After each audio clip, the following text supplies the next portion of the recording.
Cumhuriyet sizin için ne ifade ediyor? Atatürk'ün en büyük eseri ve bizlere emanet ettiği en değerli mirastır.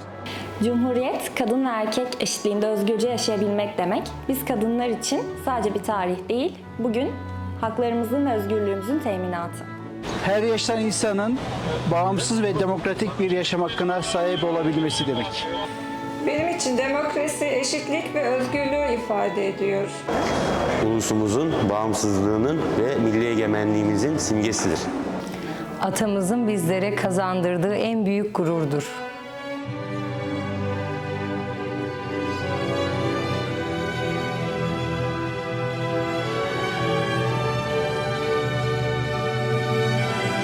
Bugün Cumhuriyetimizin 10. yılını doldurduğu en büyük bayramdır. Kutlu olsun.